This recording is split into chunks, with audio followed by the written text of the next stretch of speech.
निर्देशक यतीन ठाकुर, कलाकार मनोज यतीन ठाकुर, संजय अतुल लिखिते, चिंतामणि चाची, समृद्धि पाटिल, प्रोफेसर ज्ञानचंद राम बर्ते और Jadu Umesh Bulhane. Bhabha Atomic Research Centre Mumbai पेश करते हैं एंटरटेनमेंट स्किट ज्ञान रंजनी नाटिका न्यूक्लियर रिएक्टर हरित ऊर्जा का अक्षय स्रोत।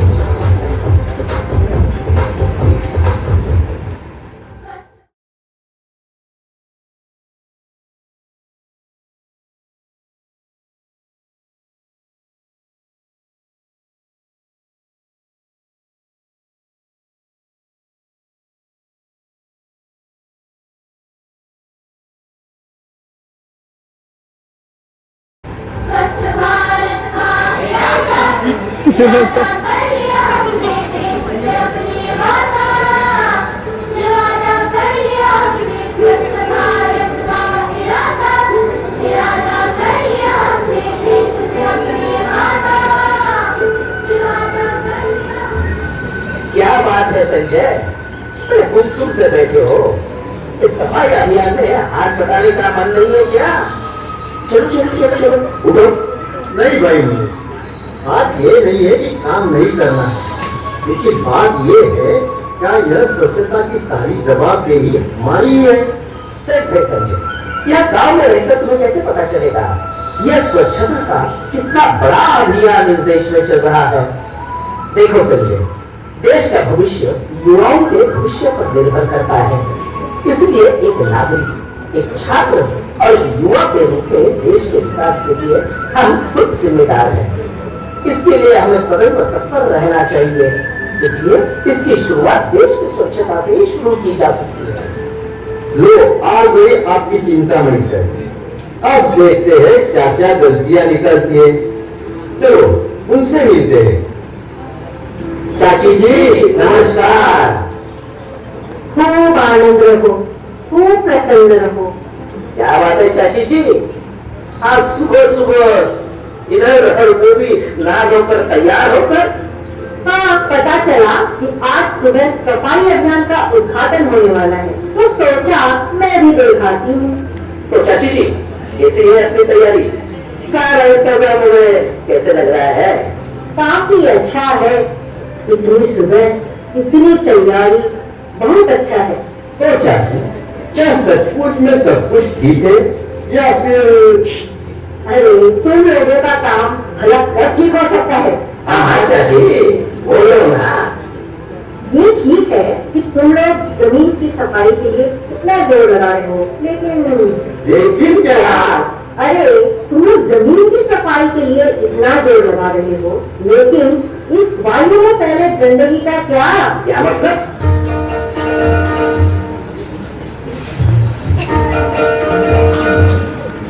निकल धुएं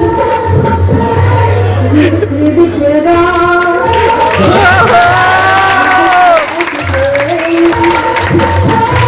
ये बढ़ते ओ ससुरा निकल धुएं ये बिखरा ये बिखरे ऐसे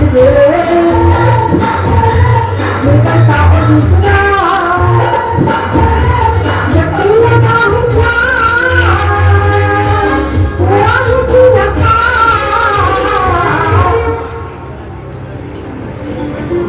यही तो मैं बोल रही हूँ।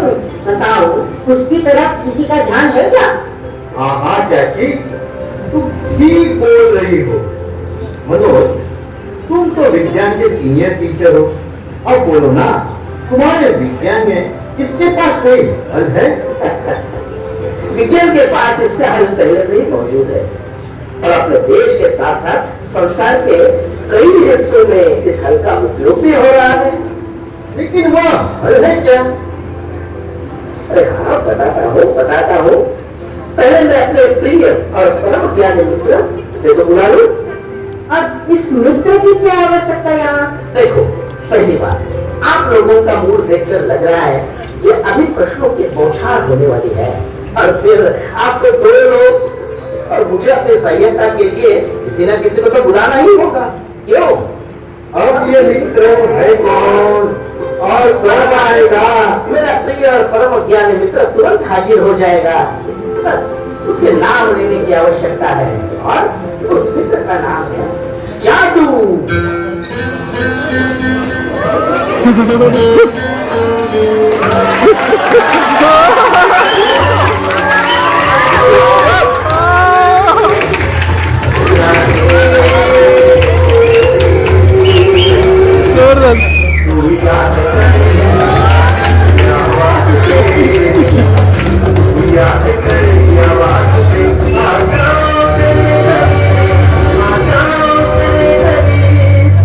आओ आओ जादू आओ। अरे भाई साहब, लेकिन ये है कौन? ऋतिक रोशन वाले कोई विज्ञान का जादू यहाँ कैसे आया? बताता हूँ। अरे भाई इतनी भी क्या जल्दी है? अच्छा, तो जानकारी देने की शुरुआत तुम करो और मैं तो विशेष जानकारी दूंगा और साथ ही जहाँ आवश्यकता हुई गीत गाकर समझाऊंगा। हाँ, तो ऐसा ही करते हैं। हाँ? टीचर जी, आप कुछ बताएंगे भी या फिर मैं चलूं? अरे रुको चाची जी, मैंने तो तुम्हें समझाने के लिए इस जादू को बुलाया है। चाची, हमारी सबसे पहली समस्या का हल है नाभिकीय यानी न्यूक्लियर रिएक्टर। यानी कि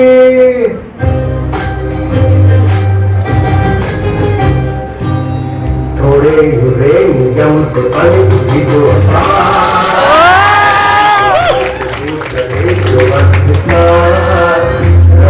स्वच्छ साफ रहे सारा संसार, रिएक्टर इसी का नाम है। हाँ, वो तो मैंने भी सुना है, लेकिन उससे एक अलग और एक नए तरह का प्रदूषण होगा। मेरा मतलब है कि जब रिएक्टर चलेगा तो रेडिएशन या विकिरण भी निकलेगा। और हाँ, मैं जानता था कि आप रेडिएशन की बात जरूर उठाओगे। लेकिन बात तो सही है ना? बात सत्य नहीं, बिल्कुल अर्ध सत्य है। क्या मतलब? ये बात सही है कि जब रिएक्टर चलेगा रेडिएशन भी निकलेगा, लेकिन उस रेडिएशन से खतरा तब होगा जब वो हमारे तक पहुंचेगा। क्यों? उचित शिटिंग लगाकर रेडिएशन को बाहर आने से रोक दिया जाता है। अब तो ऐसे रिएक्टर से कोई खतरा ही नहीं रहेगा। चलो, मैं थोड़ी देर के लिए तुम्हारी बात मान भी लेती हूँ। इस विश्व में कई जगह इसका विरोध क्यों? मैं जानता था कि आप ये विरोध वाली बात जरूर उठाओगे। लेकिन बात तो है ना? एक अत्यधिक तेज जहर का नाम बताइए। Potassium cyanide. बिल्कुल ठीक कहा। अब यह बताओ कि तुम्हारे शहर या राज्य में पोटेशियम साइनाइड से कितने लोग प्रतिवर्ष मरते हैं? अच्छा, छोड़ो ये बात। ये बताओ कि प्रदूषित धुओं से होने वाली बीमारी से कितने लोग मरते हैं? या फिर अत्यधिक नमक खाने से होने वाले ब्लड प्रेशर या फिर अत्यधिक चीनी खाने से होने वाले डायबिटीज से कितने लोग मरते हैं? नहीं पता। प्रदूषण, ब्लड प्रेशर या फिर डायबिटीज से मरने वाले लोगों की संख्या काफी होगी और यह संख्या आपको रेट पर भी मिल जाएगी। लेकिन पोटेशियम साइनाइड से मरने वाले लोगों की संख्या अगर होगी तो भी खाली होगी। कभी सोचा है इसका कारण? कोई बात नहीं, मैं बताता हूँ इसका कारण। इसका कारण है पोटेशियम साइनाइड को सुरक्षित रखा जाता है, लोगों की पहुंच से दूर रखा जाता है। इसी प्रकार विकिरण छोड़ने वाले पदार्थों को सुरक्षित रखा जाता है, लोगों की पहुंच से दूर रखा जाता है। और पता है, जब पेट का सीटी स्कैन कराते हैं तो उससे मिलने वाला विकिरण डोज रिएक्टर से मिलने वाले विकिरण डोज से 4 गुना अधिक होता है। और ये मेरा नहीं, अंतरराष्ट्रीय संस्था IAEA का कहना है। सच में?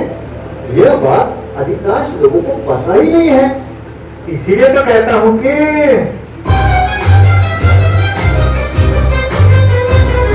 के लिए उठो जो हो अधिकार का, कंट्रोल है निम्न प्रकार का, चीटिंग जीवन से बच जाएंगे अपना के डिफेक्शन तेजी से सुनाएंगे कहे कन्यू का हर अणु से बार बार सिर्फ रिएक्टर इसी का नाम है अब ये डिफेंसिव डेप्थ क्या है? डिफेंसिव डेप्थ का मतलब है बहुस्तरीय या गहन सुरक्षा। यानी यदि किसी एक स्तर पर सुरक्षा तंत्र फेल होता है तो सुरक्षा का अगला स्तर सामने आ जाता है और रिएक्टर में ऐसे सुरक्षा के कई स्तर होते हैं। मैं समझा। देखो, लोग अपने सोने के आभूषण कहाँ रखते हैं? दस्ते में बंदर तिजोरी में रखते हैं। बिल्कुल सही। और तिजोरी अलमीरे में रखते हैं और अलमीरा भंडारघर में। यदि किसी को आभूषण चुराना हुआ तो पहले घर के ताले, फिर भंडार के, फिर अलमीरा, तिजोरी और अंत में बक्से के ताले को तोड़ना होगा। करेक्ट। यानी इतने स्तर की सुरक्षा को तोड़ने के बाद ही आभूषण मिल जाएगा। इसी प्रकार सुरक्षा में सुरक्षा के अनेक स्तर रखकर इसे अति सुरक्षित बनाया जाता है। इसीलिए तो कहता हूँ कि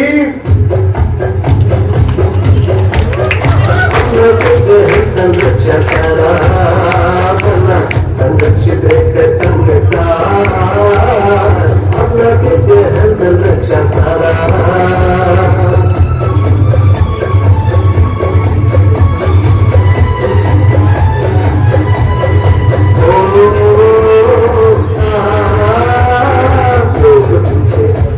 सुरक्षा भला हम करें सही सुरक्षा डाला हमें प्रदूषण मिला एक सुरक्षित बिल्कुल संसार मिला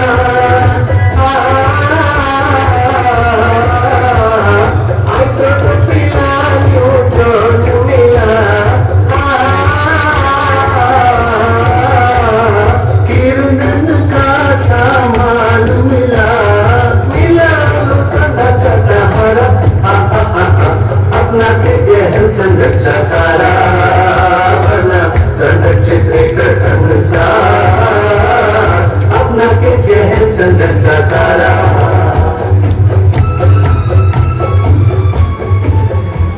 मानव की रेडिएशन कम मिले हम सुरक्षित रहेंगे, लेकिन जब बिना रेडिएशन का काम चल रहा है तो फिर बिना रेडिएशन के?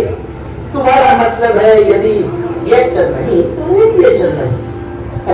चलो अब तुम भी समझाओ इनको। बिना रेडिएशन वाली बात ही गलत है। हमें लगातार रेडिएशन मिल रहा है और पता है हमें मिलने वाले कुल रेडिएशन का 88% प्राकृतिक स्रोतों से प्राप्त होता है। सच में?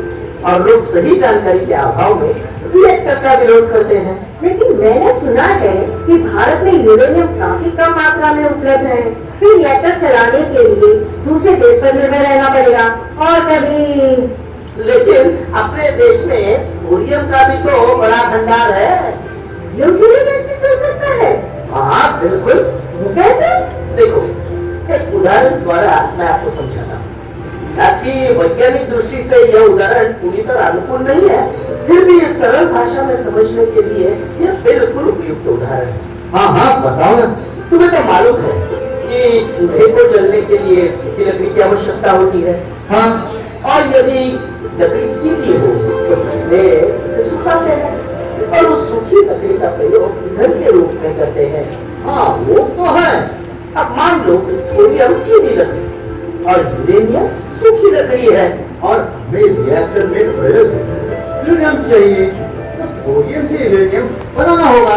बिल्कुल सही। और हम थोरियम से यूरेनियम बनाने की तकनीक का विकास कर रहे हैं। सच में? तब तो यूरेनियम की कोई समस्या ही नहीं रही। इसीलिए तो कहता हूँ कि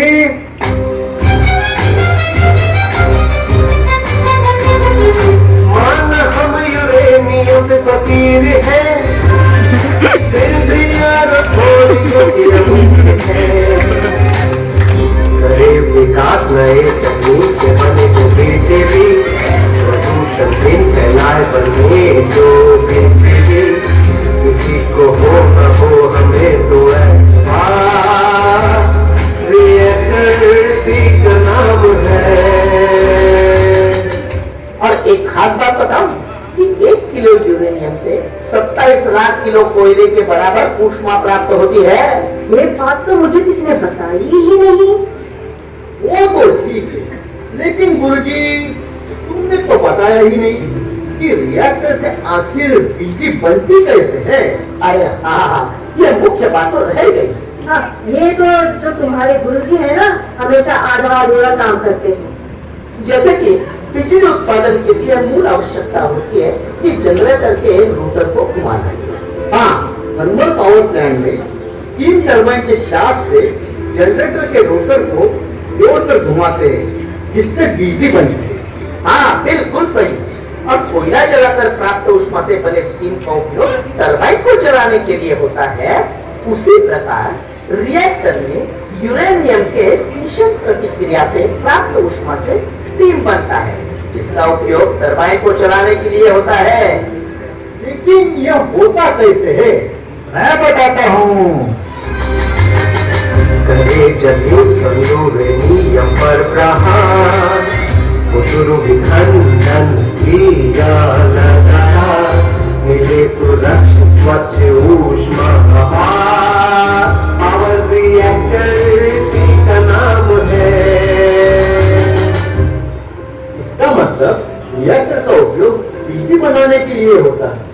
हाँ, अपने देश में अभी कुल 22 पावर रिएक्टर्स चल रहे हैं तथा जिनकी कुल क्षमता लगभग 6780 मेगावाट है, जबकि विश्व में अभी कुल 450 पावर रिएक्टर्स चल रहे हैं तथा जिनकी कुल क्षमता लगभग 391 गीगावाट है।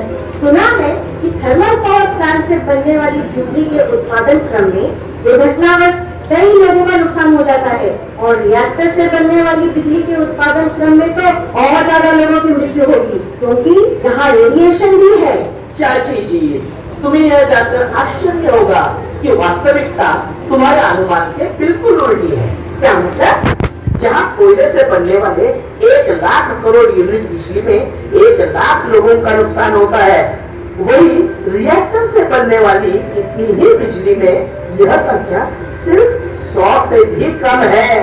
इतना ही रिएक्टर का वेस्ट भी काफी कम होता है। एक गणना के अनुसार एक व्यक्ति द्वारा पूरे जीवन काल में सिर्फ केवल बिजली के उत्पादन से उतना ही कचरा निकलेगा जिसे 1 मिनट में पकड़ा जा सकता है। हाँ रे, बड़ा अद्भुत है ये रिएक्टर। नमस्कार प्रोफेसर ज्ञानचंद, आइए सर। नमस्कार नमस्कार। किस बात पर चर्चा हो रही है दोस्तों? गुरुजी बता रहे थे कि रिएक्टर का उपयोग बिजली बनाने में होता है, और वो भी बिना प्रदूषण के। बिल्कुल सही कहा, लेकिन यह तो रिएक्टर का सिर्फ एक ही उपयोग है। तो रिएक्टर के कोई और भी उपयोग है? हाँ, है ना। आपके गुरुजी ने अभी तक इसका एक ही पक्ष बताया है। रिएक्टर का उपयोग अनुसंधान कार्यों में भी होता है, और इस प्रकार के रिएक्टर को रिसर्च रिएक्टर या फिर अनुसंधान रिएक्टर भी कहते हैं। ये गुरुजी तो हमेशा आधी अधूरी जानकारी देते हैं। अब आप भी रिसर्च रिएक्टर के विषय में कुछ जानकारी दीजिए। अरे चाची, शांत हो जाओ, मैं रिसर्च रिएक्टर के बारे में बताता हूँ ना। अरे चाची को तो यूं ही नाराज होने की आदत है। आप जल्दी से रिसर्च रिएक्टर के बारे में बताएं। रिसर्च रिएक्टर का उपयोग मुख्य रूप से न्यूट्रॉन स्रोत के रूप में होता है।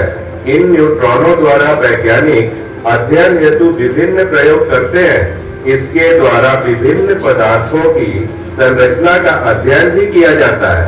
साथ ही यह भी जानकारी ली जाती है कि रेडिएशन वातावरण में पदार्थ को रखने पर क्या प्रभाव पड़ेगा।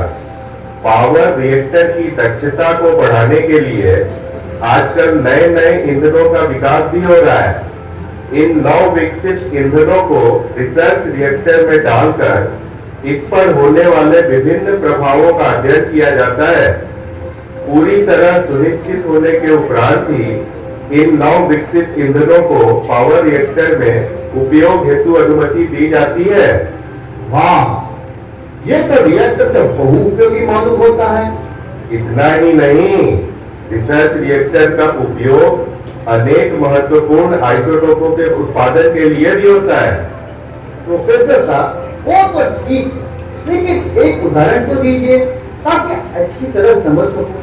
बिल्कुल, उदाहरण के लिए कोबाल्ट 60 जैसे बहुउपयोगी आइसोटोप का निर्माण, इसका उपयोग कैंसर के इलाज के लिए तो होता ही है, साथ ही साथ खाद्य पदार्थों की आयु बढ़ाने के लिए भी किया जाता है ताकि अधिक समय तक इसका उपयोग हो सके। वाह, ये रिएक्टर तो बड़ी कमाल की चीज है। बिल्कुल। अच्छा तो भाई मनोज, मैं चलता हूँ। ठीक है सर, थैंक यू। अरे मनोज, अब तो बताओ ये जादू है कौन? चाची जी, ये कोई एलियन वेलियन नहीं है, ये तो आपका भतीजा जादू है।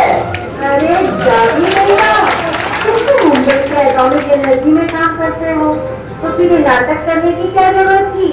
चाची जी, क्या आपका जादू ये सब बातें आपसे कहता तो उस पर आप विश्वास करती और ऊपर कहती तुम तो अपने काम के बारे में अच्छा नहीं बोलोगे, यो है ना, इसलिए ये नाटक करना पड़ा। इसीलिए तो कहता हूँ कि